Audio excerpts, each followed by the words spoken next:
उसका पूर्ण स्वरूप आपका दिखना चाहिए। आपको इस सौभाग्य मिला कि आप आगे बैठे हो, तो आपकी जय जयकार हो, आपका कीर्तन में गायन हो, संकीर्तन हो, वो उस बात को दिखाना चाहिए। आप आगे वाला जो होता है ना, वो सबका नेतृत्व करता है।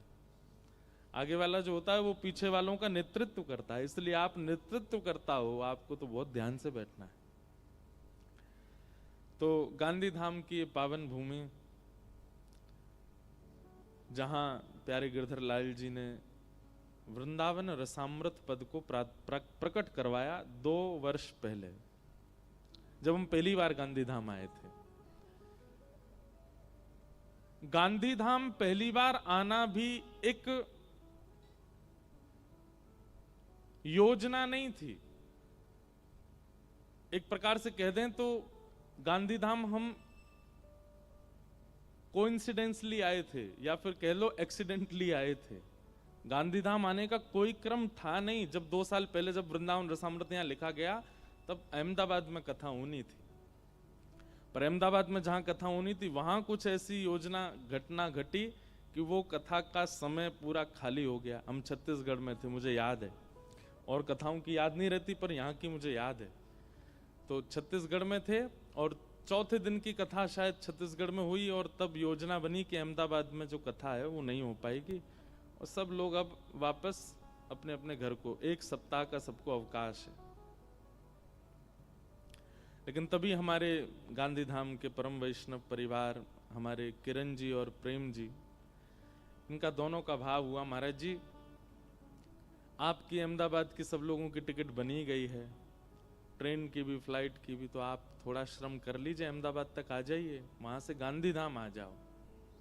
हमने कहा भाई देखो, अब छुट्टी अगर पता चल जाती है ना उस डेट में छुट्टी है, और फिर उस डेट में फिर से स्कूल बुलाया जाए, कॉलेज बुलाया जाए, यूनिवर्सिटी बुलाया जाए, तो बच्चों का मन नहीं होता। भाई पहले बोल दिया था छुट्टी, अब बोल रहे हो आओ, ऐसा थोड़ी होता है। संडे को अगर किसी काम करने वाले को बॉस कॉल करे कि भाई आज ये कर दो, तो वो भी सर आज तो संडे है, आज तो छुट्टी है, आप क्यों, तो ऐसे वैसे तो हमको छुट्टी कभी लेने का मन होता नहीं, पर मन में भाव आया कि भाई हम तो 5-6 काम वृंदावन में बोल चुके कि अब 7 दिन का समय मिला है, घर जाएंगे।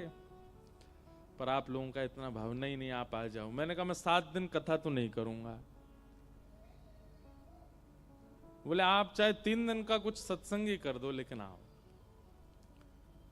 वास्तव में यहां गांधी धाम इसलिए आना था कि ठाकुर जी को यहां वृंदावन रसामृत पद प्रकट करवाना था। और योजना बनी, गांधी धाम आए। क्या क्या कहेंगे, क्या विषय होगा, चर्चा चलती रही। तो मन में भाव आया, वृंदावन के बारे में कुछ कहेंगे, वृंदावन रसामृत पद का प्रादुर्भाव करेंगे। सप्तनिधियों का चित्र लगाया गया था, जो कथा स्थान, पहले तो दूसरा वहां हॉल था, तो वहां सप्तनिधियों के चित्र लगे थे। मुझे नहीं पता था कि वहां सप्तनिधि विराजमान हैं। वृंदावन के 60 ठाकुरों के चित्र लगे थे, और बस हम अपने किरण जी के घर पर रुके थे। हम थे, हमारे प्रेम भैया, सागर जी, हम लोग तीनों बैठ के हमने कहा भाई वृंदावन के लिए कुछ लिखें। और ऐसे बैठे बैठे बैठे अपने आप ही आधा पौना घंटे के अंदर तो ये पद पूरा निर्माण हो गया। और आकर के जब मंच पर गाया, उस दिन के बाद से तो वृंदावन जाने वाला हर वैष्णव यही गाता हुआ जाता है।